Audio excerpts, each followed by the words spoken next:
ir caminando sobre la editorial, vamos un poco más atrás.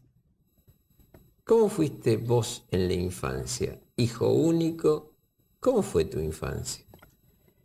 Hijo único de médico, esto también califica, de médico pediatra, esto también califica los cuidados, las vacunas, la atención por la salud, la alimentación sana.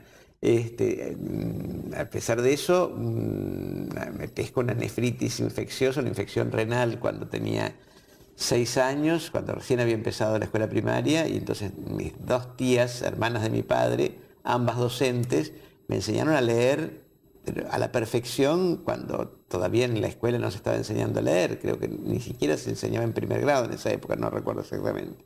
Y entonces me convertí en un lector voraz, casi como un defecto, porque me escondía más adelante debajo de una colcha de esas que tenían flecos que ataba los bordes de una cama de esas provenzal que tenían una especie de columnatas en las esquinas, y me llevaba un velador para leer sin que mis viejos vieran que tenía la luz prendida a altísimas horas.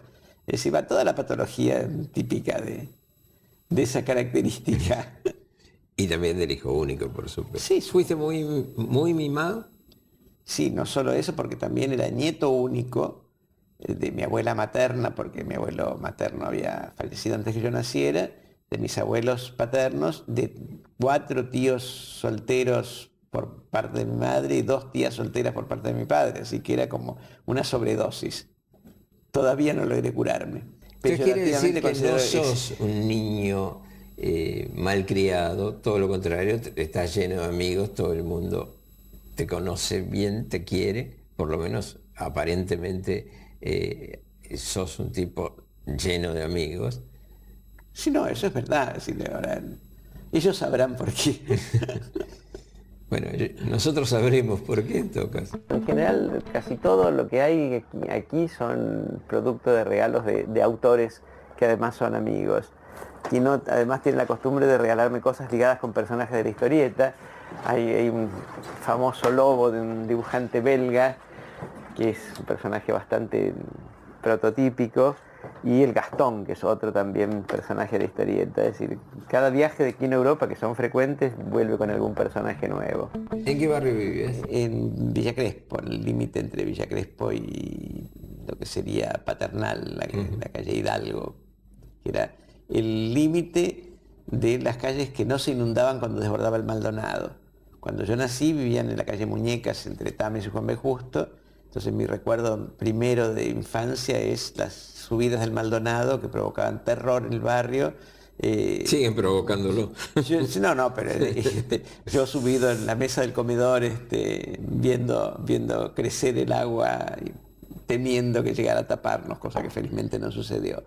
Me fui a inscribir en la Facultad de Ingeniería porque mi padre decía que si seguía letras, que es lo que yo hubiera querido, no iba a poder ganarme la vida, que no había ninguna forma. Y llegué a la facultad... A mí me decían lo mismo por eso. Llegué a la facultad, vi el plan de estudios y me planteé, ¿qué estoy haciendo yo aquí? Es decir, no es que fuera malo en matemáticas, es decir, había sacado muy buenas notas, incluso tuve una plaqueta al mejor promedio en matemáticas en el colegio secundario, pero me di cuenta que iba a sufrir absolutamente en esa carrera. Me fui tan velozmente de la Facultad de Ingeniería que me olvidé de la cédula de identidad, que la había dejado sobre un mostrador para llenar los formularios. Y ahí fue que decidí estudiar Derecho porque me convencieron de que era la única carrera que iba a ser rápido y que me iba a permitir manejar de alguna manera las palabras. Y hasta cierto punto la hice sin sacrificios y viví de ella 10 años. Sin demasiado entusiasmo. Sin demasiado entusiasmo, con obediencia debida, perdonando la palabra. Qué mal los recuerdo de la frase, ¿no? Pero finalmente encontraste tu camino. Sí, sin duda. Es decir, era lo más parecido a ser escritor sin serlo. Ser como dijo una vez Julián Ríos, un escritor español, autor de una monumental y maravillosa novela que se llama Larva, entre otras.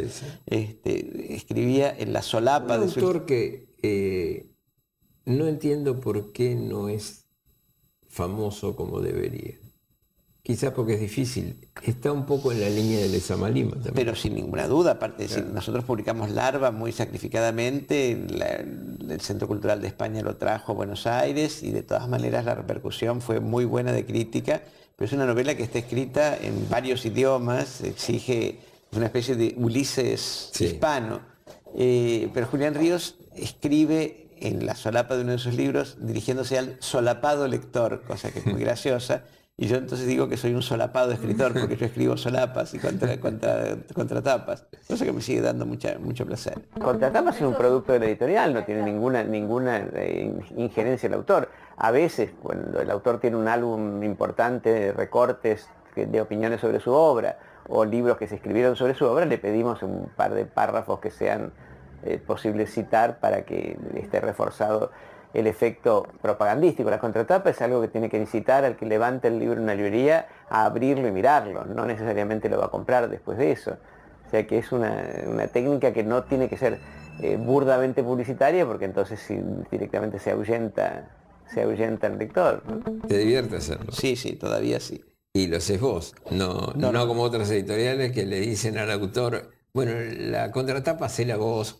No puedo llegar a pedirle al autor. Se te reconoce qué cosas has escrito por tu elección de adjetivos, por qué cosas te gustan.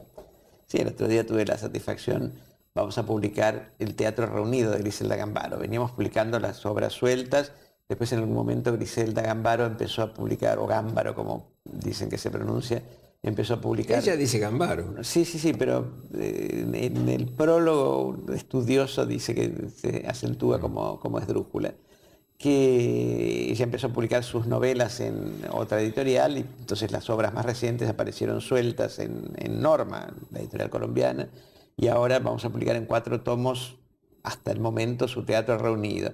Y queremos terminar el primero, que es un diseño muy lindo de Rubén Fontana, para llevarlo a la Feria de Frankfurt, donde Griselda va a ser la oradora del acto inaugural, cosa que parece una elección estupenda por su talento, porque no es una autora que vaya a hacer un eco de propaganda o de aceptación del gobierno que la designó, y va a dejarnos muy bien parados, ¿no?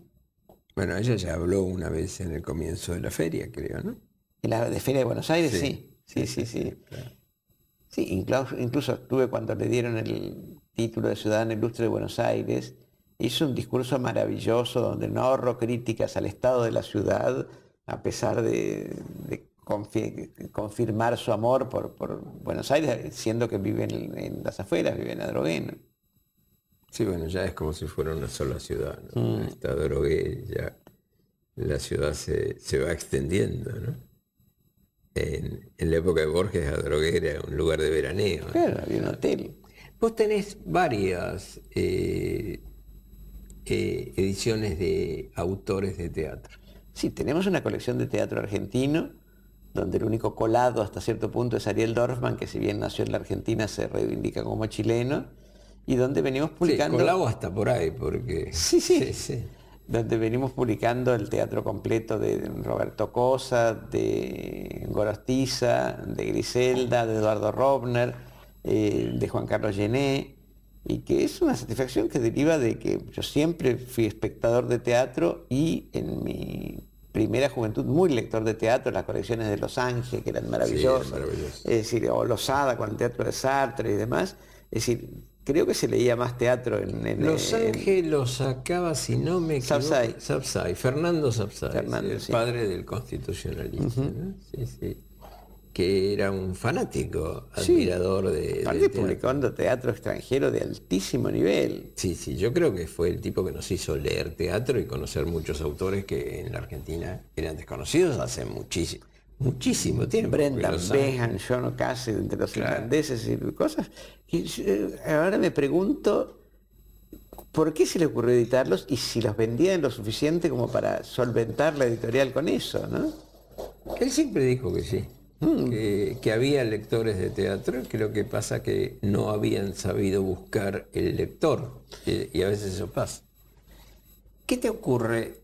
¿Hay algunos libros que has sacado muy entusiasmado y que después no funcionaron? Pero sin duda. ¿O que otros han funcionado más de lo que esperaba? De funcionar más de lo que esperaba en algunos casos de autores de humor gráfico. Es decir, nunca pude predecir que El Gaturro de Nick, que empecé a publicar a Nick con un libro que se llama ¿Quién es Nick? Porque nadie lo conocía, y se convirtió en un fenómeno de difusión que hace que mi nieto de 5 años y medio quiera ir al acto de presentación del último Gaturro en la Feria del Libro, sabiendo perfectamente de quién se trata, y siendo que no lee todavía. En cambio sí hay muchos libros con los cuales me he equivocado, que he tenido expectativas grandes y que no funcionaron, no se vendieron, pero tuvieron generalmente buena crítica. O sea que el error fue solo de apreciación comercial y no de evaluación literaria. Claro, porque los trataron bien a los libros. Sí, sin duda.